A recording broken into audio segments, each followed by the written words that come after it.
Yes, we are live right here on Tuesday night, 7 p.m. for Beyond the Page. Ooh, ooh, it's Beyond the Page. Ooh, ooh. I'm super excited to greet you in this space. And I greet you in that spirit of Sawubona. It's that spirit of oneness that binds us together by our humanity. And it also is a deeper dive into the complexity of what it means to see somebody.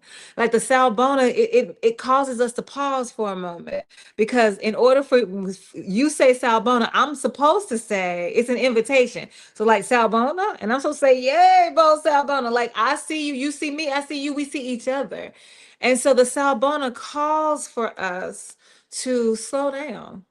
It calls for us to stop and look and see the person in front of you, the divine expression in front of you. Like just stop for a moment and just take that all in. And the Salbona says, I see you, I celebrate you, I honor you in the spirit of oneness. I am you and you are me. We are we. And so I just love it. I love it. I love it. So it's in that spirit of oneness where I say, I see you, you see me. We're on this journey together, trying to figure this thing out, trying to work out our soul salvation with fear and trembling in the Lord. No, no, no, no, no. Just trying to wrestle with our faith to figure out how really we're trying to determine if what we say is what we live, right? Because it's one thing to go to church and have all of this, I love the Lord, he heard my cry, he pitied my every groan. It's one thing to do that, but it's something else for the words that you speak in church, the words that you hear from the Bible, the conversations that you have with God. Is something else for that to manifest, for you to embody that so that somebody else can see it and feel it and know it and sense it and touch it. That's something totally different. And so that's what we're wrestling with today. And it comes from, we're Beyond the Page is rooted in the New Testament scripture, 2 Corinthians 3 and 6, which says it is the letter killeth, but the spirit gives life.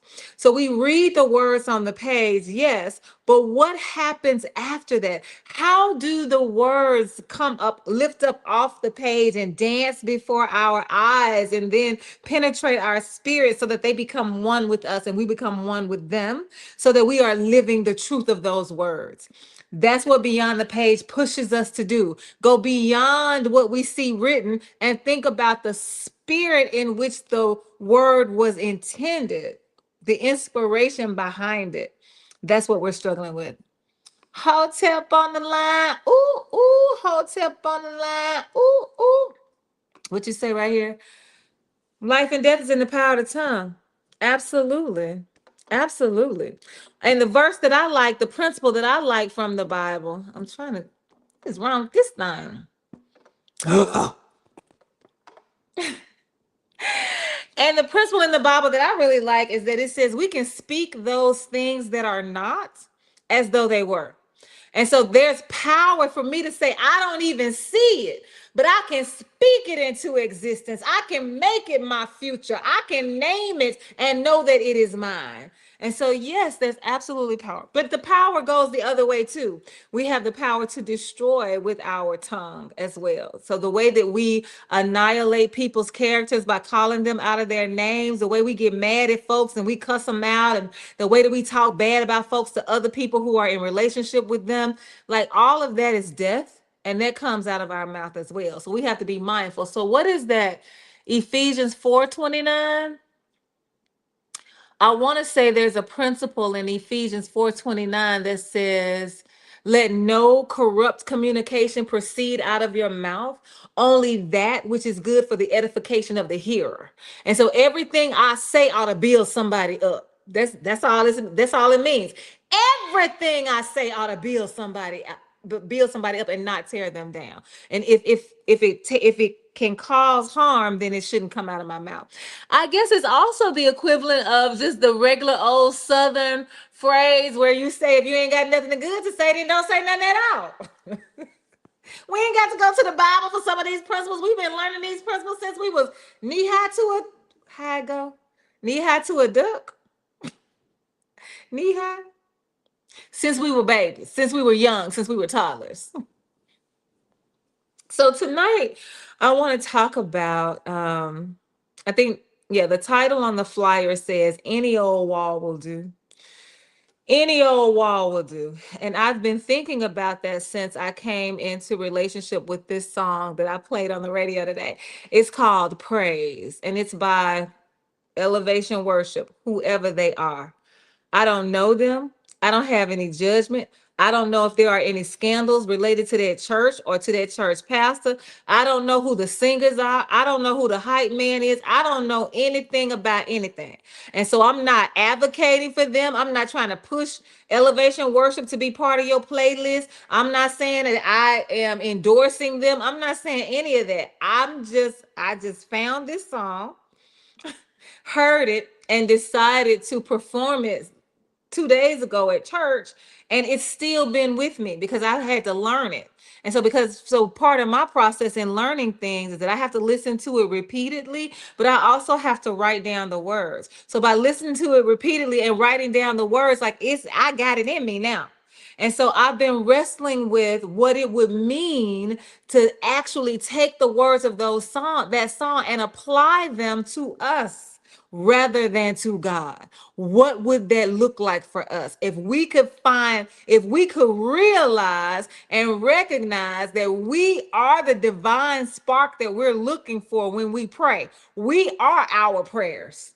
That's what it is. And so God has already given us everything that we need to go and do the work. So we need to do the work. But we're too busy asking permission. Is it right? Is it me? Is this the time? Is this the space? Are these the people? Is it all of that? And you're not getting anything done. What does Dr. King call it? That the paralysis of analysis. You are already fit. You are already ready. You are already saved, sanctified, filled with the Holy, whatever all of that is that you're seeking, you are already there. And I have this other question that's been coming to my mind lately. Like, if you are saved, so according to Romans 10 and 9, if thou wilt confess with thy mouth the Lord Jesus and believe in thine heart that God raised him from the dead, thou shalt be saved. So if you believe that Jesus died on the cross for you, and you hold that very near and dear in your heart, and you say it to you ain't got to, I don't know who you say it to, but you say it out loud, then you say. So why do I have to constantly, if I'm saved according to Romans 10 and 9, oh wait, and then it goes on to verse 15 and says, and whosoever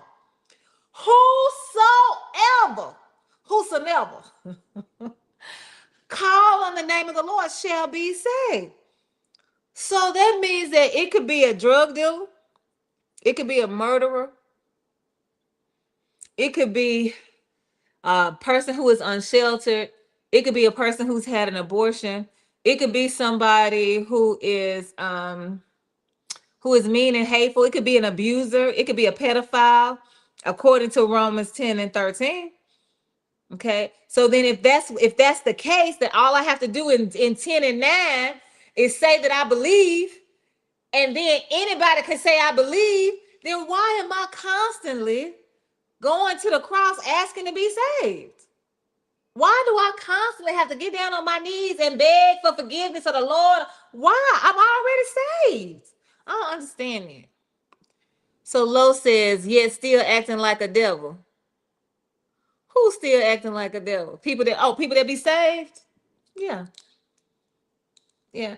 I think we have to, I think at some point in your theological journey, in your religious journey, on your religious journey, whatever you want to call it, theology, spirituality, faith, whatever you want to call it, at some point, we have to get to the why behind it. If you say that you are saved, why? Why did you seek God to begin with in order to be saved? Why? Most of us, if we're going to tell the truth, we were children when we came to know Christ. So we did it because we were supposed to. We did it because if you was on that morning bench for vacation Bible school more than 3 or 4 days and you ain't walked up there to get saved, then people's going to be giving you the side eye. So we did it because out of pressure, out of religious pressure, church pressure, ecclesiastical pressure. Yeah, that would be church. or we did it for being fun. We were children and we were being having a good time, like, because we know if we go down there, all the people gonna hoop and holler. Somebody might speak in tongues, and we gonna start laughing because they speaking in tongues. And we all, like, there's that reason. As we continue to grow and get older, we find ourselves in desperate situations. I don't know where my next meal is coming from. I need some help. Let me go seek the Lord. I don't know whether or not this man or this woman or this gender non-conforming sibling of mine that I've fallen in love with, I don't know if they're being faithful to me. I don't know if they really are telling me the truth. Let me go seek the Lord while he can be found. Sometimes you got wayward children. You've been trying your best to keep them on the straight and narrow. You've been trying your best to make sure they don't end up in jail. You've been trying your best to make sure your daughter don't end up. You've been trying your best, and yet they still want to do what they want to do. I need to seek the Lord. So some kind of situationship was happening in your life. This is me. This is what I believe. Y'all got to tell me if it wasn't like that for you. So you would have to tell me that, because I was getting ready to say convinced, but actually I'm fully persuaded. And so something happens in your life when you finally realize that you don't have any control and you need some help, and you try to ask yourself, who is greater than I am that can help me? And the only person that you can come up with is Jesus. And so now I got to go find Jesus for help. So it's not that I'm looking for Jesus because I love Jesus. It's not because I'm looking for Jesus because I want to just sit and hold sacred space with Jesus. It's not that I'm looking for Jesus because I just want to adore him and just worship him and praise. I need some help to get out of whatever situation I'm in. And because that's the case, it doesn't have anything to do with our behavior. Our behaviors don't change. Our thoughts don't change. I just don't want you to fix this situation. And once you fix the situation, I'm going to be on about my business until the next situation. That's usually what it is. And if we could be honest about that, then we could have a real conversation about how our faith shows up. Because right now, for those of us who are not being honest about the fact that we came to Jesus because we needed him, then we over here acting like we are holy when really the word hasn't penetrated you. You have not experienced a shift in yourself, in the essence of who you are. You just know that you ain't going through what you used to go through, what you were going through. That's what you know. And so it's so very possible for us to say that we are saved and believe it, because all I got to do is say it and believe in my heart that it's true. And that's all it is. That's all I got to do. So many of us have done that. So we believe, we say, it don't matter. It don't matter that I'm beating my wife. It doesn't matter that I don't have a kind word for my husband. It doesn't matter that my children don't feel like I love them. None of that matters. I said I love the Lord. So I'm saved. That's the end on that. So we got to do a better job. Thank you for pushing us to think about that, Lo. We really do need to do a better job of examining ourselves. And there is a principle in the Bible that says you should examine yourself in the Lord. There ought to be some time that you take to just look at yourself and ask yourself, am I living my abundant life? Am I living into my purpose? Am I living the life I was called to live? I was created to live. Am I doing right by folks? Do I need to apologize to somebody? Am I doing right by myself? Why am I still in this relationship when I'm being disrespected? There ought to be some time when you just stop and look at yourself. Do you need to change are you drinking too much? Are you smoking too much? I did not say, are you drinking or are you smoking? Because I don't have a problem with you drinking or smoking or drinking and smoking. I said too much. Are you? Take a look at yourself. So Lo says, however, many slide back on this saying, only God can judge me. Yeah. Yeah. I actually agree with that. I actually agree. Well, no. I don't agree with that. Okay, I don't agree with only God can judge me, because I don't believe that God is judging us. I don't believe this whole story that Jesus is going to come, that one day the trumpet is going to sound, And Jesus is going to come back to the earth for those who are saved. And if you are already dead, your spirit is gonna rise up and meet Jesus in the air. And those of us who are not dead, we're gonna be caught up. And we're gonna all, I guess, form a line, and we're gonna stand one by one, and Jesus is gonna separate the sheep from the goats. And the sheep gonna be on the left side, the goats gonna be on the right side, and everybody who's considered a goat, you going to hell because you gonna be. I don't believe none of that. I don't believe none of that. And so I think that when you say only God can judge me, I think what the person is saying is you don't have a right to judge me. Not really necessarily saying that God is going to judge me, but just letting you know that you ain't got the right to judge me. What you know about my life? What you know about my soul? What you know about my spirit? What you know about my relationship with God? You don't know now. So how you gonna judge me? You're not fit to judge me. So that's how I take that, more so than God is actually going to judge me. Because why does God need a judgment day? If God wanted to judge us for something that we were doing, God could just say, okay, I'm getting ready to give you this consequence right now. Like I don't believe God gonna hold it. Let me hold it. They not gonna die until they 87. So I'm gonna hold on to these consequences that I want to give them, and I'm gonna wait till they die. Even though we say God is in control of our death. Even though I know when they gonna die, I'm gonna hold on to the consequence until then. And then when they get in front of me, I'm gonna say, bam.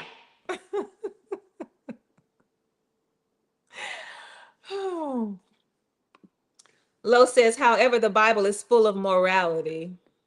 What do you mean the Bible is full of morality?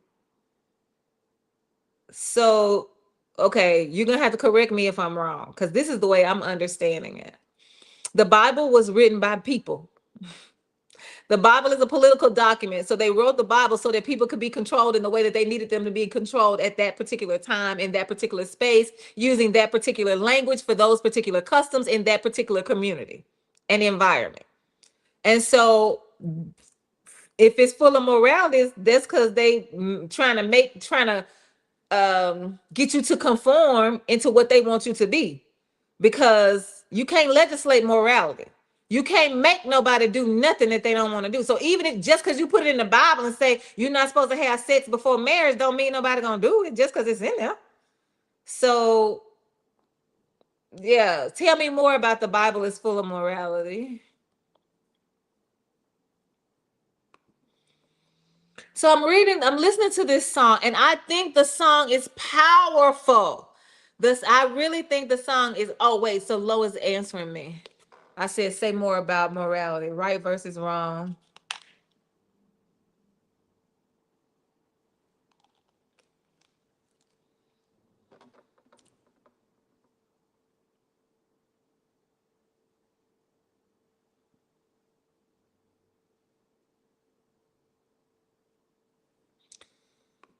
Yeah, I do think that, let me put this back up here so people can see what I'm talking about.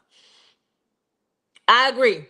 Yes, the Bible is deals with a lot of right versus wrong, a lot of condemnation, not just of homosexuality, but of also of women, of people who have disabilities, of yes. And then you have the 10 Commandments, which I think kind of go in a different category, because the 10 Commandments were supposed to be kind of like a guide. Like if you do these things, and so five of the 10 Commandments are about how we relate to each other horizontally, how we relate to each other horizontally, and five of them are about how we relate to God vertically. So it's supposed to be this very simplistic framework that's easy to understand and easy to follow. Don't kill nobody. Honor your parents. Like, take care of them in their old age. What else to say? Don't lie. It's really a simple framework to say if you do these things, and you ought to be able to live together and coexist and everything be okay. Like, don't go after nobody else's spouse. If they married, leave them alone. Denise, leave them alone. And so it really isn't supposed to be a big deal. And so that's why I don't understand why we make such a big deal out of church. Why is church such a big deal? Why you got to go every Sunday and reiterate and say what? And keep saying what? Every Sunday I got to go and keep saying what? That I love the Lord. I told the Lord that. The Lord, I don't even have to tell the Lord that. The Lord already knows that. And if I pray, I say it all the time. And the way we operate around in this world, everywhere we go, we tell people, have a blessed day. I'm blessed and highly favored. So what is the purpose of church? So the purpose of church, in my understanding, is supposed to be for you to go and get filled up. Like it's like fuel that you get so caught up in the praise, you get so caught up in the words, you get so caught up in the communion of it all that you feel that you have been transported to the very presence of God. And that high, there's nothing like that. That high, nothing like that high. I don't care how much you like chocolate. I don't care how much you like sex. I don't care how much you like jumping out of airplanes. It ain't nothing like that high. And so that high is what we then use as fuel to deal with the things that we have to deal with on a daily basis with the world. That's what church is supposed to be, in essence, in theory. But that ain't what we doing. I don't know. Why do somebody tell me, why do you go to church? Because I know my mom used to go because it was social club, social hour. We would have church before we left church because Charles Stanley. I was trying to remember his name one day on the radio. Charles Stanley. My mama loved Charles Stanley. We watched him every Sunday. Then he moved from Charles Stanley to Joel Osteen. Then she would pivot between the two. And so, but I would say, and I'll be like, why you gotta go to church? We just had church. And she was like, I'm going to see my friends. At least she honest. These are the friends that she's been teaching with since 1960 something. They all had their babies at the same time. They watched their babies grow up. They took care of each other's babies. They tag team when they were playing bridge. Whoever was the dummy, that was who took care. Like these her people. And this is where they congregate at least once a week. That's why she go to church. So I remember when I was going to school at Perkins School of Theology, which is on the campus of Southern Methodist University in Dallas, Texas, which is where T.D. Jakes' church is. And I used to be a staunch T.D. Jakes fan. I'm talking about this was back at the time when you had cassettes and you could buy his sermons on the cassettes, and I would listen to him in the car. I was so holy, y'all. I'm talking about I was a holy roller. Listen, I only listened to gospel music. I only listened to sermons. That's all I did. I was praying 3 times a day, and I believed I had to get on my knees to do so. I was laying hands on the sick so they can recover. I was getting slain in the spirit. Like I was doing all those things. So I loved going to T.D. Jakes' church because I really felt at the time that he had a word to speak to me always. Every time he opened his mouth, I thought he was talking to me. But when I got there, and first of all, the traffic was so bad. It had to take at least 45 minutes just to get through the traffic. And then the campus is so large, you got to park way on the other side of Jesus. And then somebody had to get the go-kart, come pick you up to take you into the sanctuary. When you get into the sanctuary, there are lights everywhere. And you're like, what? Because everything is being recorded. And so it was clear. I'm talking about the very first time I went. It was clear that people just come to this church to be on TV. You gonna do something so that the folks can pan over to you and everybody can see that you at church. That's why some people go. Some people go because they sleeping with the pastor. That's why they go. Some people go because they lonely and they don't have anything else to do but church. And that's why they go. We got all kinds of reasons for going to church. They don't have anything to do with our relationship because honestly, we don't need church for our relationship. We ain't got to have it. COVID taught us that. I know some people clown, but they clown for the wrong reasons. You didn't need the church to be open for you to have a relationship. You didn't need the church to be open for you to know that you were still in God's presence. You didn't need the doors of the church to be open for that. Again, that was a political thing. Religion is political.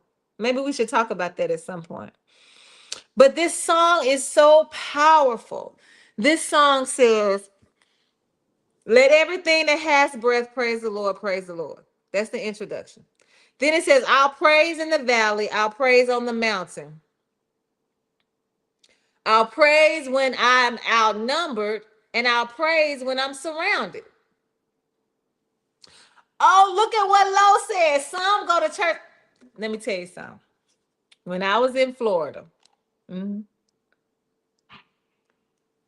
I was attending, um, it's on Orange Street. What was the name of my church? Oh my goodness, AME Church. Oh my goodness, why am I blanking on the name? I remember my brother's church, Friendship Baptist. I remember my other brother's church, Grace United Methodist. Why can't I remember my own church? The pastor.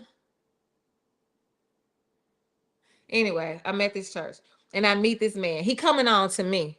And I'm like, no, I'm not doing that because he was a member of the church.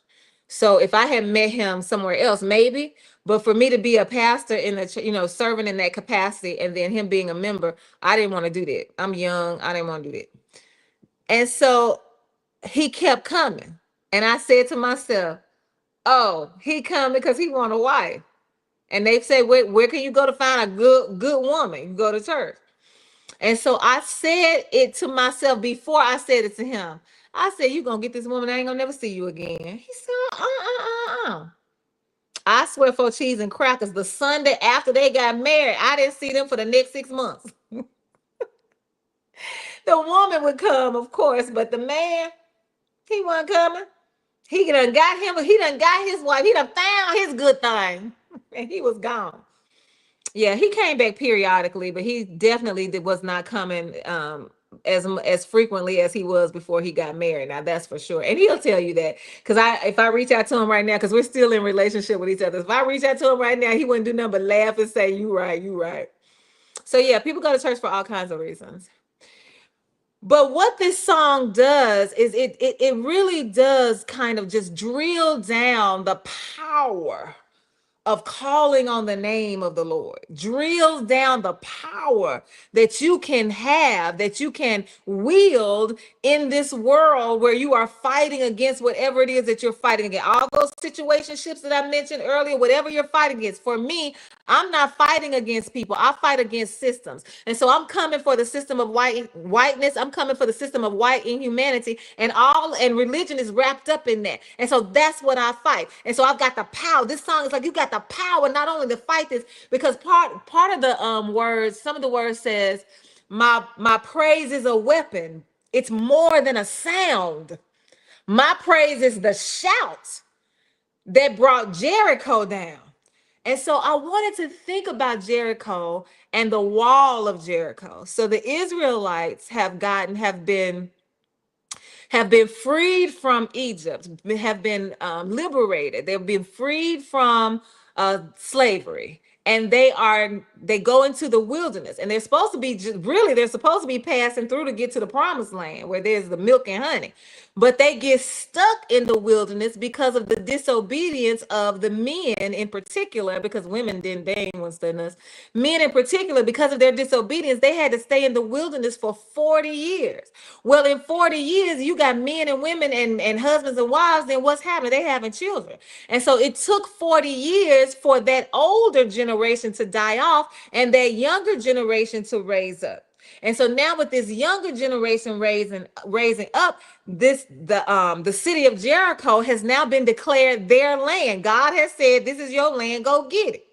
And so they are on their way to Jericho because the wilderness experience is over. They're getting to Jericho. And when they get there, when the Egyptians find out that the Israelites are there, they close up shop. They close up all the gates to the city. Ain't nobody going out. And ain't nobody coming in because they don't know what's about to pop off with these Israelites outside the gate. What's going on? So they're not taking any chances. The Egyptians are saying, no, no, no. Nobody going anywhere.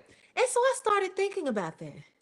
If you don't go anywhere, you don't let anybody come in, then you must be able to sustain yourself independently. And so I started thinking about that. What's behind those gates? What's behind that wall? It's got to be a full life. I mean, like, it's got to be a whole, it has to be a whole city functioning with all of the necessary institutions. You got to have something that resembles a grocery store. You have to have something that resembles a school. You have to have something that resembles a bank. You got to have something that resembles a courthouse. Like, you got to have something. I'm not saying it's going to look like, I'm not expecting it to look like what we see, but something, there has to be a way that they are functioning behind this wall to the point where they can say, we ain't got to go out. Because I guarantee you, in your own right now, how long could you stay in the house without having to go out? Until all your food gone? Because if you're not growing it in your own yard, you got to go get it from somewhere. How long can you keep your children on the inside? Don't they got to go to school? I mean, they ain't got to, but if they don't, won't they get in trouble for truancy? And if they black, they going to jail. So I thought about that. This must have been a beloved community for the Egyptians, where they took care of each other and they didn't need anybody else. They might have come out like my mama so that they can just be down in the marketplace laughing, giggling, and talking with their friends. But we ain't got to do this because we already have everything that we need. And that is what God is saying. That is what God has been saying to us from the beginning of our relationship with God. Once you came to know me, because I already knew you, says God, but once your eyes were open to me, you already had everything. It's like the story we were talking about with the prodigal son, the older brother. You here with me. Everything I have is yours. What you talking about? Everything I have is yours. And so this community, I'm like, what would that look like for us? If we could actually build a beloved community. I started talking about it when I first got here in 2015. There was a whole group of us, black and white and brown. We were all together talking about what would it look like. We got so far into the conversation where we were ready to say, okay, well, what we need to do is go scope out some land, because we need to find some land that we can develop into a community. That's where we start. That's as far as we got, because then we realized, oh, people didn't want to move. They didn't want to leave where they were already living in order to move and create this beloved community. They wanted to create the beloved community, but for somebody else. And so that didn't work. And so I know for a fact, for Black people, that is one of the things that's holding us back, that we don't own any institutions. We are not in control of any of them. And so for us to say we want to be independent, we want to be free, we want to be liberated, to what? We're gonna be free and go. If they say y'all free today, like they did in 1865 for those people that were in Texas, those enslaved people who did not get the memo from 2 years ago, and then they finally got the memo, and now they found out they slaves. It's a walk off the plantation. So if we realize I'm free, I ain't got to deal with these systems, where we gonna walk to, y'all? Where we going? And how we gonna know when we get there? And if we get there, what us gonna do? We ain't got no resources. We don't have any. Like, even if you brought some money, we got to go. Where we gonna go to buy the lumber to build? So, like, we haven't mapped this thing out. We haven't done our strategic plan. So some of us don't even need to be free, because if we get free, oh my goodness, we might die. And so this song has so much power in it because they're sourcing the power in God.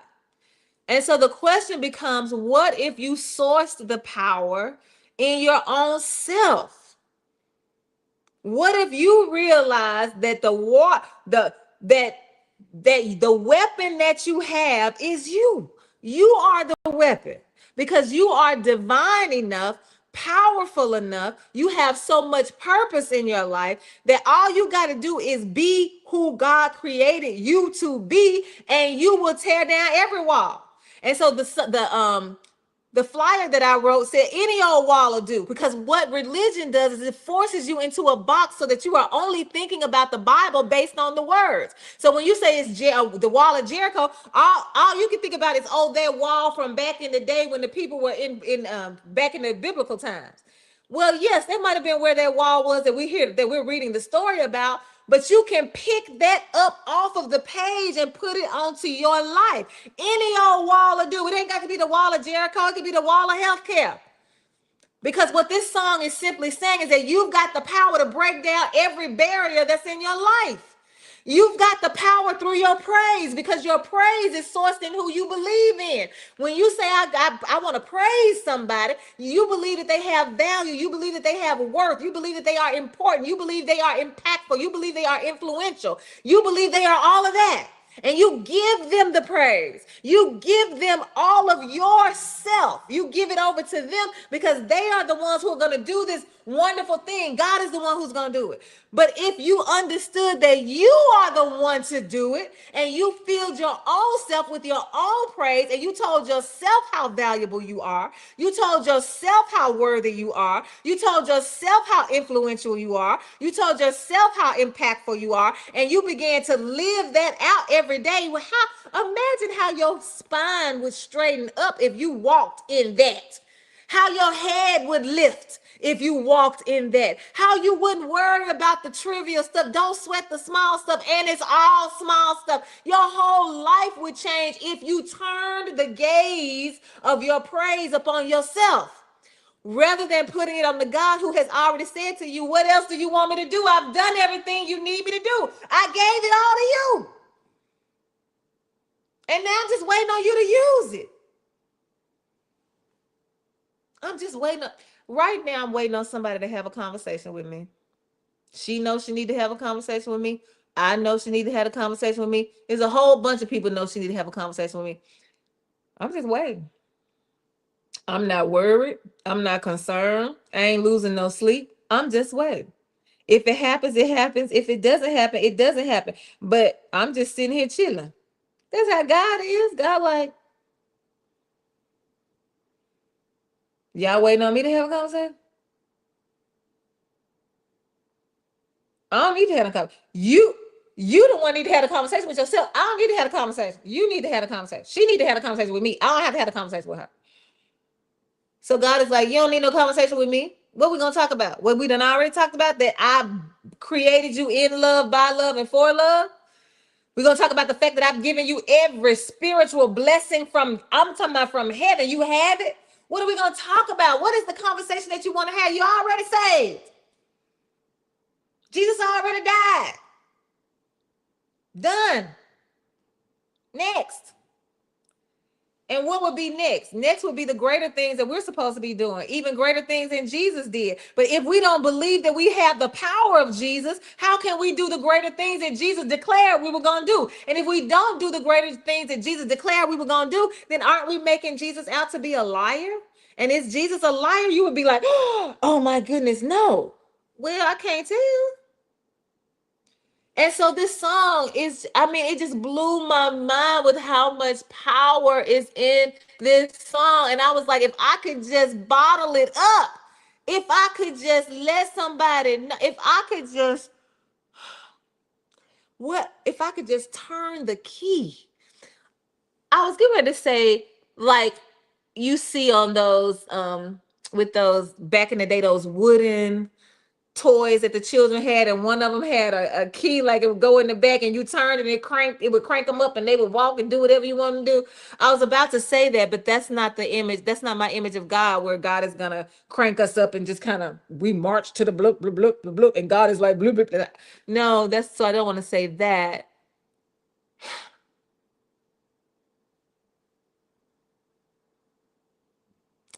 I don't want to say it like that. But that but if I could just find that key that unlocks whatever the wall is, whatever your Jericho is, that keeps you from coming into the fullness of your own self. I wonder, part of it has to do with our relationships with other people, right? Because when you begin to talk about religion in ways that your family doesn't talk about it, when you have a different perspective, then that causes tension in the home. When you have a different perspective from your spouse, that causes tension in your home. When you have a different perspective with your friends, that causes tension within your friend groups. And so then if you begin to speak differently, if you begin to live your divinity, then people are you're going to have to get rid of some folks.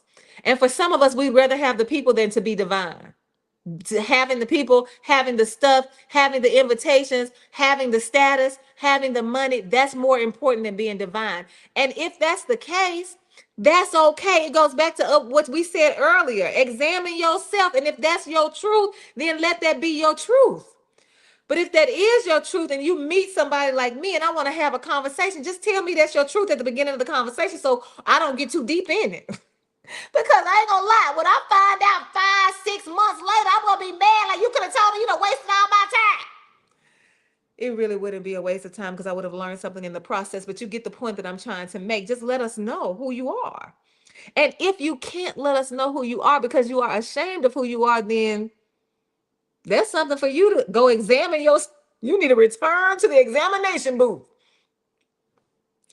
Because I have a friend named Triana, and she just did this album.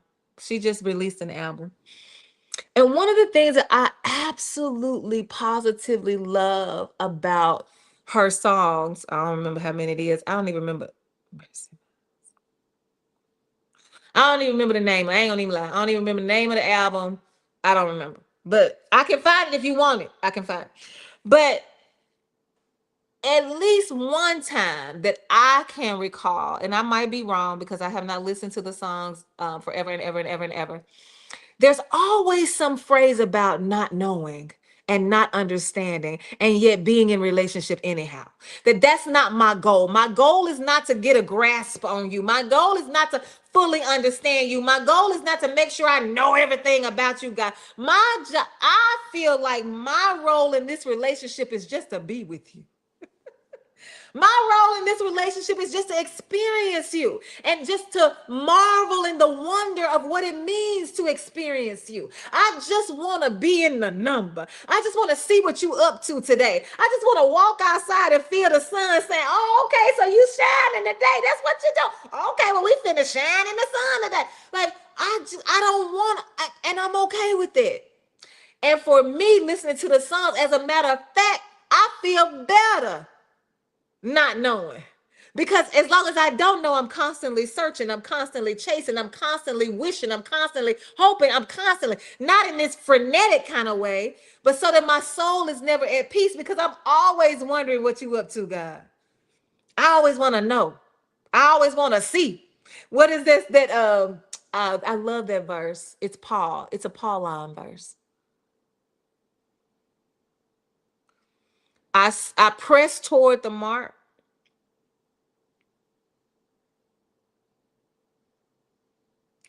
of the high calling of God, which is in Christ Jesus our Lord.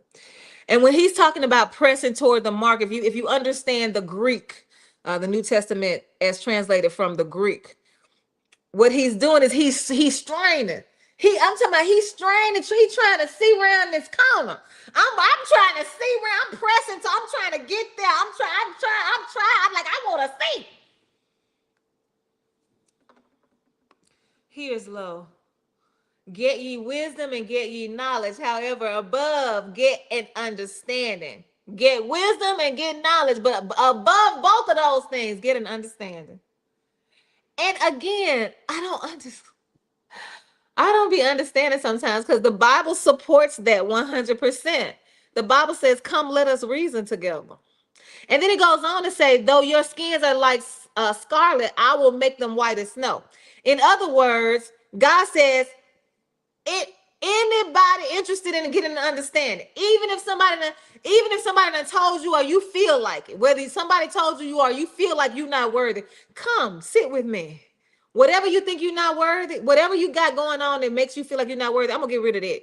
As soon as you enter my presence, that's gone. We're gonna let that, we ain't gonna worry about it. We ain't gonna talk about it. Going back to the story of the prodigal son. He done rehearsed this whole speech in his head, calling himself a sinner, trying to get to his dad. The dad ain't heard nothing. He said, that's my son. He took off running. There go my son. Took off running. Got to his son and hugged him and kissed him and gave him a robe. Blah, blah, blah.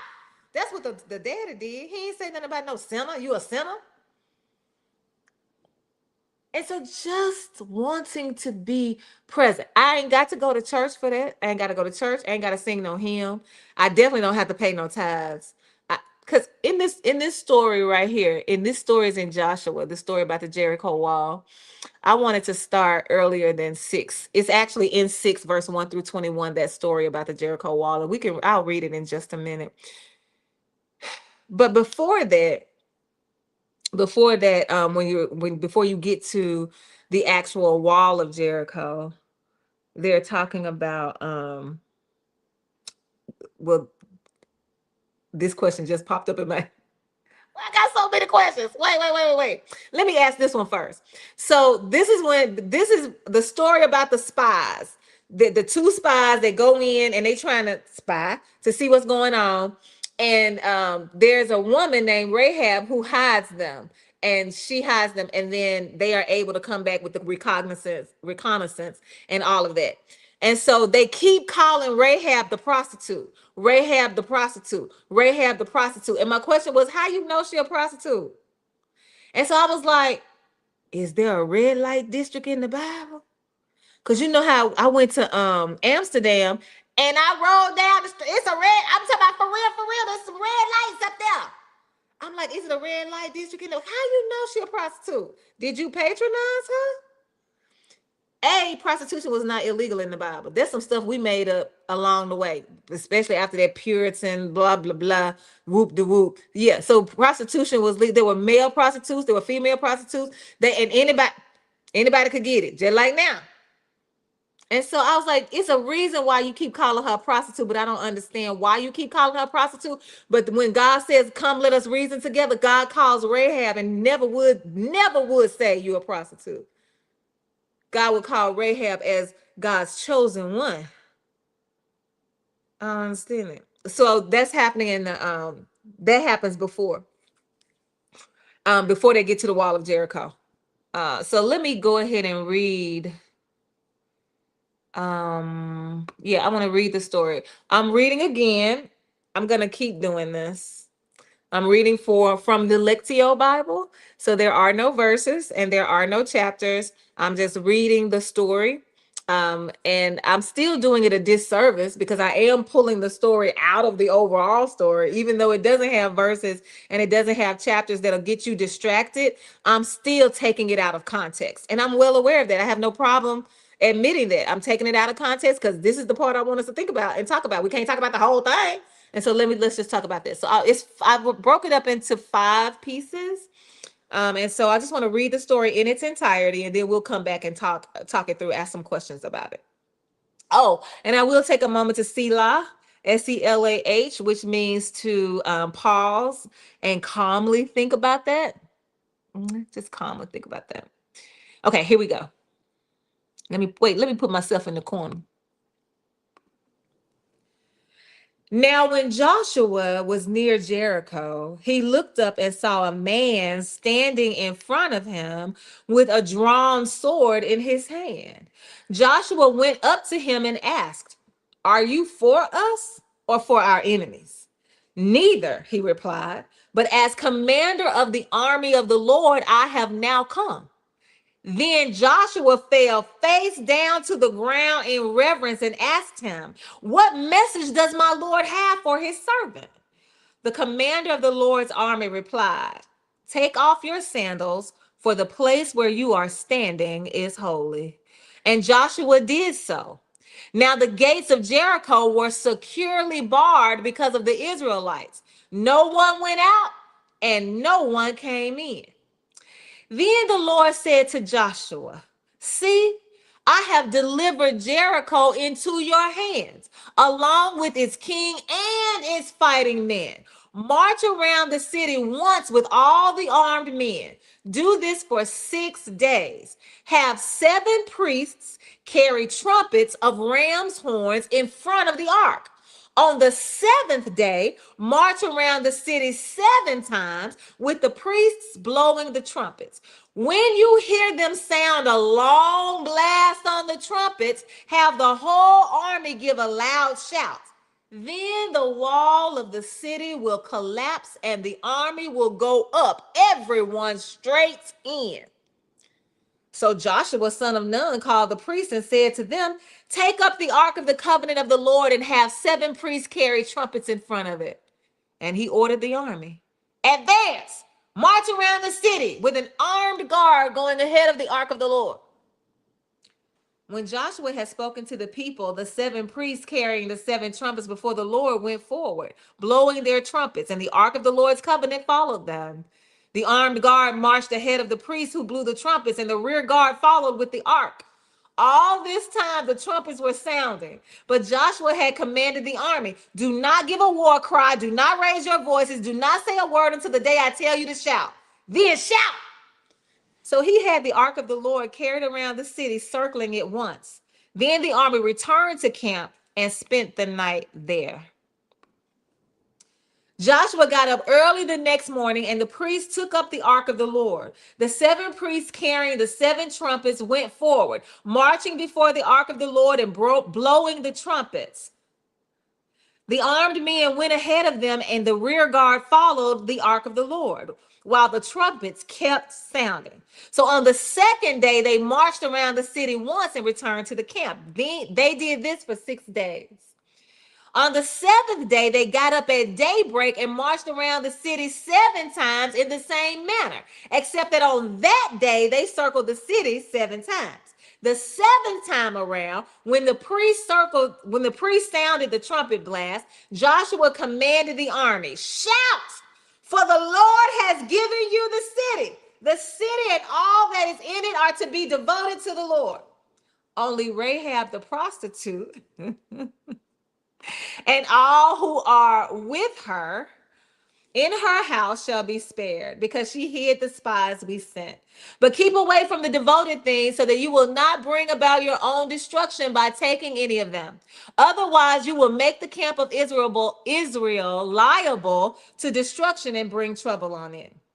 All the silver and gold and the articles of bronze and iron are sacred to the Lord and must go into his treasury.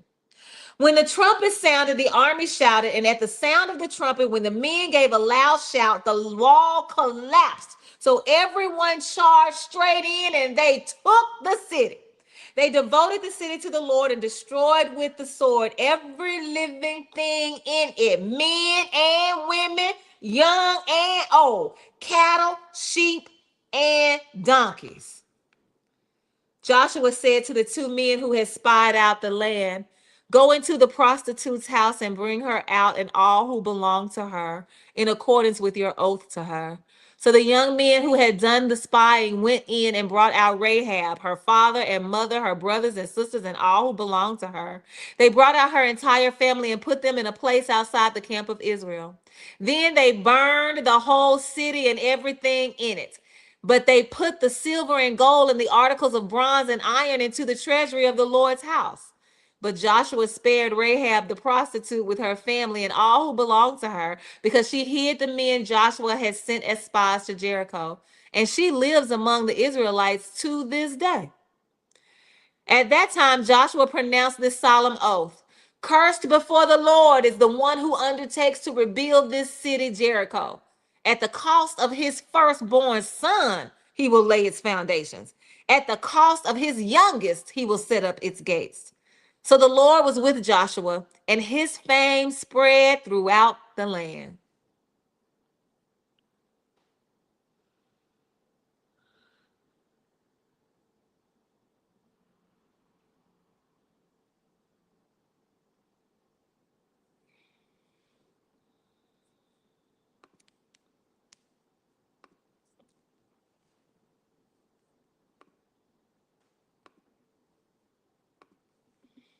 Okay, let me get this comment.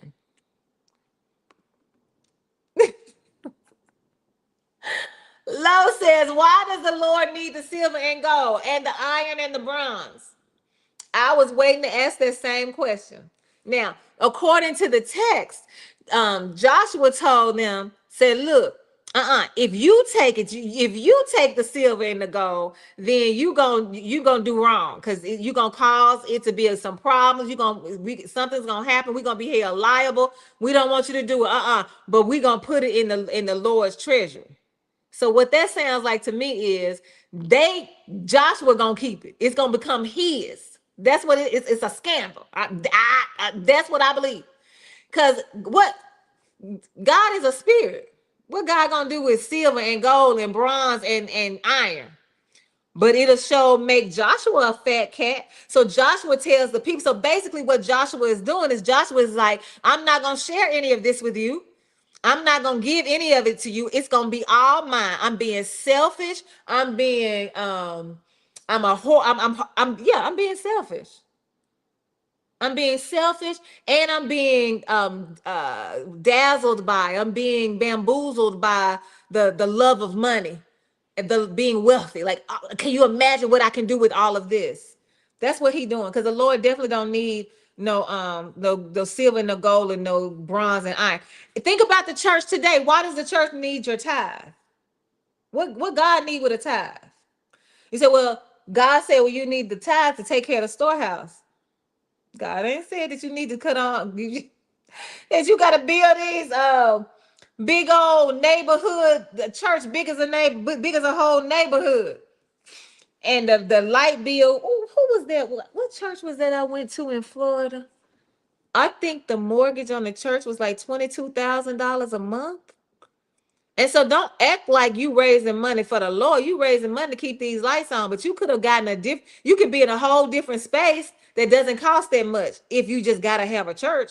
But if you're trying to pattern yourself after the Lord, they had church in people's houses. That's where you had church.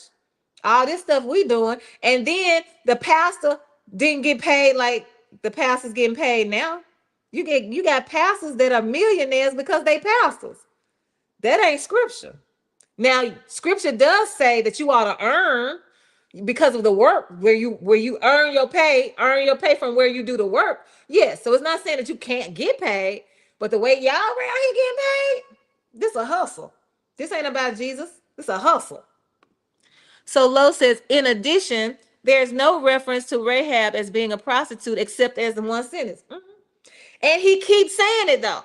He keeps saying it. So the question becomes why? We got to keep asking the question why. Why do you keep saying it? When a person, remember I told you how I learned stuff?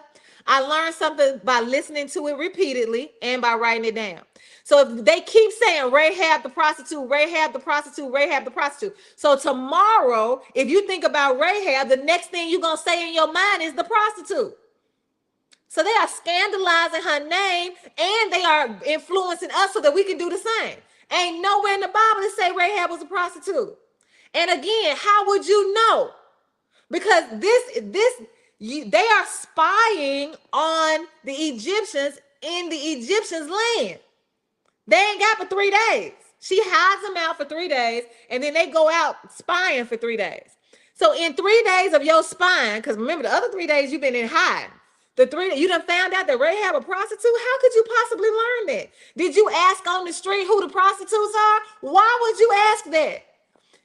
I think you patronize, and that's how you know. And I think you called her a prostitute because it ain't no big deal back in that day. Ain't no big deal. I just thought about that. We're looking at it from our lens, from our gaze, looking back on them and the way that we scandalize the name of prostitutes. For us to call Rahab a prostitute, we like, oh my God. But back then, prostitution was legal, so it didn't matter. So that's probably why he called them it might be more than one Rahab. Like Denise in it, and I used to be neighbors for Dr. Karama Neal. And whenever Dr. Neal would have a get together at her house, and the two Denises would show up, she would say, "This Denise from the back door, this Denise from the side door." So I'm back door Denise, and Denise in it, Representative Denise in it was side door Denise. And so it could be just as simple as that.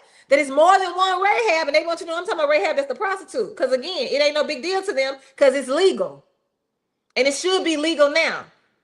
I don't care what you say. And if it was a male-dominated industry, it would be. I don't care what you say. And so all of these things are, all of this that's coming up for us are ways for us to think about power, ways for us to think about who we want to put in control of our bodies. You're putting a spirit in control that you are not in right relationship with because of what Lo said about getting an understanding. We don't have a clear understanding. All we know to be is who we are.